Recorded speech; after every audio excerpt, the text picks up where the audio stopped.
Tony, out of curiosity, are you working Thursday? No, I'm not. So will you be watching the draft? Yes. Will you be recording the draft? Yes. How many times will you watch the draft? 1,000,000 times. All right, there we go. Roll the music. You want to talk about sports? Yes, I want to talk about sports. You want to get a real job? You want to talk about sports? Sports. Sports? Sports. Sports? Sports. All right, sports it is. Hello and welcome to Tony's Upset. This is not Tony Cinelli, this is Gianni Cinelli, because Tony's eating a big old piece of fudge. Tony, are you done chewing on that yet? Yeah, it's been done. Oh, okay. Well then, do you want to do your own introduction? No, you can do it. I'll do This it. is a podcast fueled by autism and brotherhood. Tony provides the autism, and I think we both provide brotherhood, right? Right. Tony, what are we going to talk about today? Since the NFL draft is 2 days away, let's talk about the NFL draft. Yes, indeed. That's going to be Thursday night. It's Yep. coming out Wednesday morning, as long as I don't get hit by a meteor. All right, Tony, what we're going to do is we're going to base our conversation on ESPN Jordan Reed's mock draft board for his first 10 picks. We'll talk about things other than the top 10 as well. There's a couple things that I really want your opinion on, and yeah, we'll just go through it. So I'll read them out. I want to know your opinion. Yes, no, good, bad, etc. Yes. Right? First pick in the NFL draft goes to who? The Las Vegas Raiders. And is there any debate on who's going to go number one in this draft? No, there's not. Yeah, I cannot see a world in which the Raiders, who have parted ways with Geno Smith, do not go for Fernando Mendoza. I mean, Me either. I think he's one of the most exciting quarterback prospects. Oh, absolutely. And when you talk about Trevor Lawrence, who I did not like, or Andrew Luck, I love this kid, Fernando Mendoza. What do you think? So he won the national championship. Yep. I think he's got all the basic tools. I've heard some people say maybe he's a jack of all trades, master of none. So, like, you know, maybe he's not just like a freak of nature athlete, but like, I don't know. I think from all the intangibles perspective and all the metrics, there seems to be something here that anyone could work with, right? What? Well, anything else you want to add on Fernando Mendoza? No, not really. Are you a little upset the Jets aren't running him? Yes. Yeah, me too. Because you've been pulling for Mendoza since the beginning of this podcast. Yeah. All right, talking about the New York Jets, you got the number 2 pick. So this is a very edge-heavy draft. Absolutely. I feel like edge is a newer position. It basically means defensive end, right? But also like kind of an edge rusher, if I'm not mistaken. People who are really pressuring the quarterback, maybe closing down those lanes, right? Yeah. Yeah. I don't really know what edge means either. Well, I didn't either. I was Defensive hoping you end. would. Edge meaning NFL. All right, team, we're going to go on a field trip. An edge rusher is a hybrid defender, typically a 4-3 defensive end, which means 4 down defensive linemen and 3 outside linebackers. Outside linebacker. Yeah. So basically, it's someone who could play defensive end or like a linebacker, kind of a combo of those two things, which is pretty cool. But they didn't really use that term growing up. No. Anyways, so Reuben Baines Jr. from the Miami Hurricanes is predicted to go to the Jets. But number 3... Well, let's get this. So, Did I mispronounce something? well, no. You asked me what. So this is actually new to me. I like this pick. Okay. But a lot of people were thinking that the Jets were going to get Orville Weiss. Who ESPN has at the 3 slot. Well, So you're going to this the guy Cardinals. has him as going to this one. Okay. But like I was saying before the show, there's many. Like Todd McShay is the bigger one. Yeah. And he asked, or David Bailey. Okay. And apparently the Jets people are... Oh, you're doing great. That's a thumbs up. Oh, okay. Apparently, You're really like doing the peacock flexing your feathers. Go ahead. Tell me your research. So, a lot of people had Sonny Styles going to the Jets and then Orville Weiss. And then I heard somebody maybe today, like the Jets, and then the other,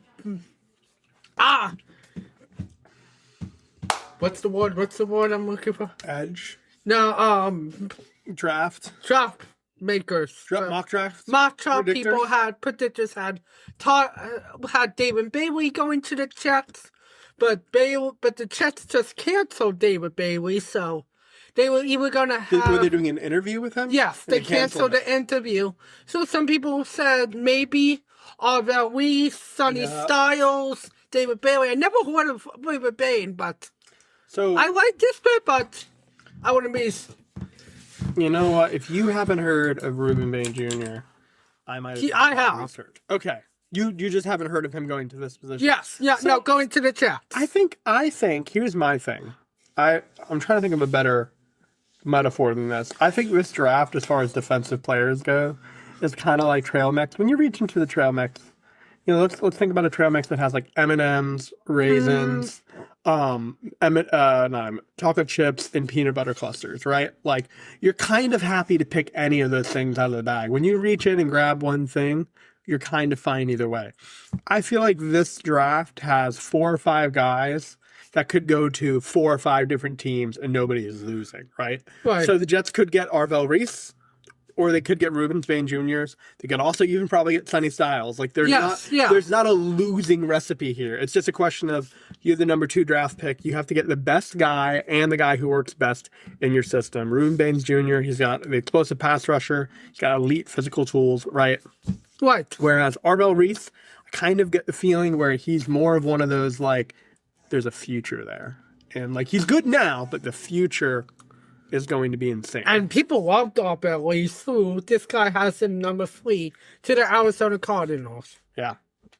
Continuing. Hopefully the Jets get him, but... A lot of Ohio State players, by the way. Oh, absolutely. Very heavy Ohio State, Of course, no surprise there. I actually, on the topic of Ohio State, want to pivot back to, so Ohio State, coworker, loves Ohio State. Shout out Kendall. But I know any conversation about the Oakland Raiders, you have to think about the actual players that Fernando Mendoza is going to be surrounded by. Not a lot of receiver threats. No. But Brock Bowers, great player. Yes. Great player. If he can stay healthy, I think Mendoza's going to love working with that. And if the Raiders can bring in a good wide receiver, who's their running back? He went to Boise State, right? Yes. And you're a huge Boise State guy. Yes. It's not a Gianni, is it? Nope. That was a running back from Boise State, though. Yes. It'll come back to you. But yeah, no, I think they've got a good team.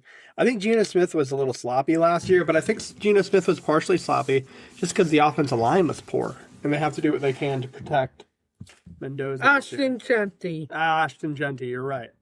It was, the letters of Gianni and Genty and Ashton, they're all kind of similar. You can kind of like manogram it or whatever the term is. Anyways, Tennessee Titans, you've got Caden Proctor. Yeah. So, like, the Titans are putting together a pretty decent team. They need help on the line. Really good offensive linemen. Yep. Now, the thing to point out here is, and this is really a conversation that I would love to have that nobody would care about. Offensive linemen get injured way too easily. It's a very hard position. I think we should bring back the fullback. I think we need more, like, offensive, like, running power protection, quarterback protection. Like, I think it's too much to ask of offensive linemen. That being said, a lot of effort being put in to protect Cam Ward. And I'm really excited to see what Cam Ward's going to do this year. Partially because I'm like, man, I don't think Cam Ward played high school football, or he was like a 0-star prospect when he got to Miami. Like, well, he didn't go straight to Miami. That's right. Okay. So, but like, just like looking at this, it's like, I'm not saying Cam Ward's a fraud or that like you should doubt his ability. What I'm saying is like, I need to see him put it together. But you can't put it together until you've got a good team, That's fine. And sometimes it takes a year or two of awkwardness. I think that the thing that every single NFL fan and every single NFL team needs to learn is that, like, a rookie quarterback isn't going to show up and win a Super Bowl in his first year. A playoff run is a miracle, honestly, unless you've got a great team around him. Like, you got to give that guy time, and you got to allow him to throw three interceptions, and maybe like Sam Darnold in 8 years, he'll win a Super Bowl. Yes. Tony, New York Giants, Sonny Styles. You like that? Yeah. No. They need a linebacker.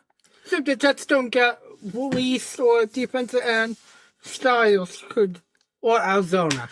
I'm seeing here that he's very much a hybrid and that he can also play safety? Yeah. Is that Yeah. really? Yeah. Because linebackers are kind of big guys, and like the fact that he could also play safety, that's insane. Who's the guy they picked up last year? Abdul Carter? Yes. Jury's still kind of out on Abdul Carter. I just don't think Okay. defensively he's proved himself yet. So before you go to this, Okay. so like so the Cleveland Browns actually have the number 6 overall pick, but they are projecting that the Browns will trade with the Patriots. I don't like this because apparently I just heard today that the Patriots might be getting A.J. Brown from the Philadelphia Eagles back in June. Once everything. So Johnny's going to say that the Patriots have the number 6 pick, but they don't. They're just projecting that the Browns. Interesting. So they're projecting here that the Patriots are going to take Carnell Tate, get a wide receiver threat Yes. for Drake May. But they might not, and they might take A.J. Brown. And then they don't need Carnell Tate. Well, the Patriots don't even have the number 6 pick. Interesting. Yes. Interesting. I don't know why the Browns would. Yeah. Okay. Bears, offensive tackle, Francis. Do you know? Francis Magola. We'll say that. Really Magola? athletic tackle. Someone to protect Caleb Williams. I think Caleb Williams is a good example maybe to compare to Cam Ward in the fact that, like, I wasn't really sure what Caleb Williams was going to do in the NFL. It's taken him a year or two, but, like, man, like, it's looking really good. I think Caleb Williams, it might be like 4 or 5 years down the road in which we're like, actually, Caleb Williams isn't good enough, but he's shown that he's quite good. So I think building an offensive line to protect him is a huge deal. Okay, we've got 3 more left. What are you looking up? So Saints, Peter Woods, are you familiar with him? Defensive A lineman? little bit, yeah. Okay. Not really interested in talking about the Saints other than the fact that, you know, we're not Saints fans, but we are passively Saints fans because Kellen Moore is our coach. Mm-hmm. And Tony's a huge Kellen Moore fan. Yeah. Here's a question for you. Number 9, Tampa Bay Buccaneers, Kenyon Sadiq. A tight end at number 9? Hey, there's some good tight ends this year. But at Yeah. number 9 in the draft overall, is he that good? I didn't really watch him play that much, and when I did, they were getting destroyed by Indiana because they play that late at night. Mm-hmm. But yeah, he is good. Yes. Okay. And then the Giants, with 2 picks in the top 10, that's a huge deal. Getting a safety in Caleb Downs, most likely. Yes. I Yep. think that's another Very pickup. good one. Because the Giants, I think, building that defense would be a huge deal because their offense is in a really, really good place. Aside from that, Tony, I do want to talk a little bit of soccer today. Okay. But before we get there, I want you to talk a little bit about the quarterbacks maybe that are available here in this year's draft, because that's usually what people like to talk about. Yeah, so we all know that Fernando Mendoza is going to go number 1. So this is not a good quarterback draft class. This is not? No. So T.Y. Simpson, the quarterback from Alabama, he's probably the second best quarterback. Some people say he could be a first rounder, Okay. either to Pittsburgh or to the Jets. I thought this was a really deep quarterback draft. That's interesting to hear you think otherwise. You're right. No, I agree with you. Drew Aller and Carson Beck. What do you think there? Drew Aller got injured this year. He got pulled out. So You think you should wait? What? You think you should wait? No, just I think he doesn't have any more eligibility. Carson Beck depends on which Carson Beck. I thought Carson Beck was a running back. That's a joke. Because I think Carson Beck's got potential. I think he's maybe more of a career backup utility Yes, guy. me too. But like a guy that like if Carson Beck turns into the next Jacoby Brissett, I wouldn't be surprised. And I'm saying that only because like I don't see Carson Beck being Fernando Mendoza or Trevor Lawrence or any of those guys. But I also don't think he's got no place in this league. Drew Aller is a little interesting because like Penn State was such a mess last year. Yes. I'm And he got injured No. Anyone else here? Who's the guy at Ole Miss? Is there a quarterback there? Oh, no, he's coming back for next year. Okay. Trinidad Sanders. Yeah. Okay. Doesn't Ole Miss have a really good running back too?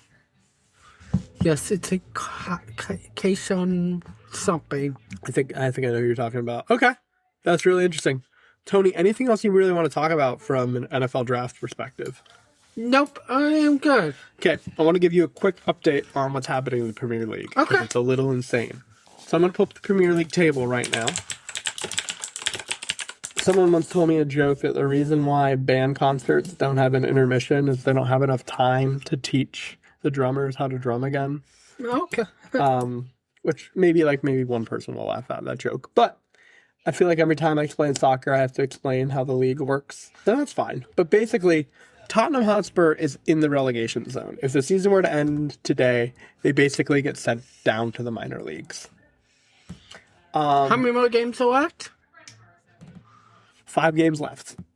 And they are 2 points behind West Ham. And I think we've got an easier schedule than West Ham, but we've not won a single game at home this entire year. The Minnesota Vikings have the same amount of home wins as Tottenham Hotspur in Tottenham Hotspur Stadium in the last 8 months. The Minnesota Vikings played 1 game here. Let that record show. So, Tottenham Hotspur could get relegated. They played this past Saturday.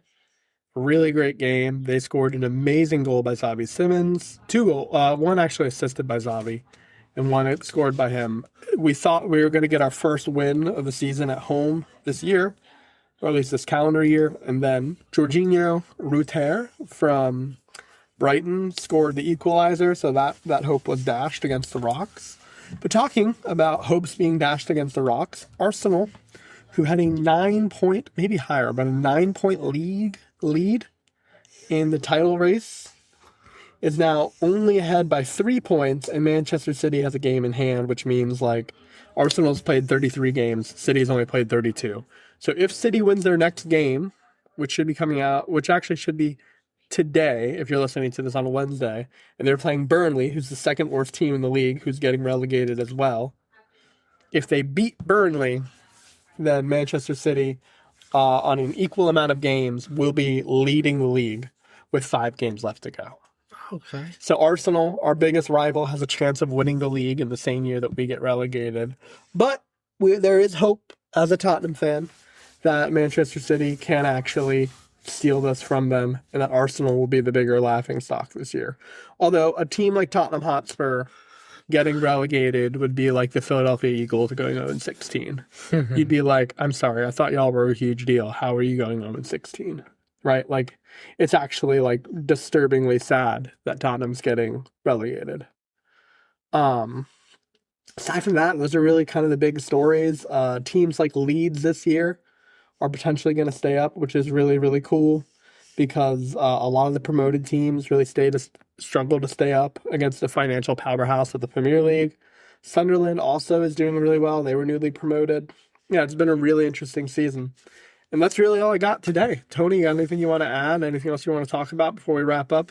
Nope, I am good. All right. Well, why don't you know what? I always do the exit, but I did the intro. Why don't you do the exit? Yeah, thank you for watching Tony's Upset, a sports podcast spoofed by autism and brotherhood.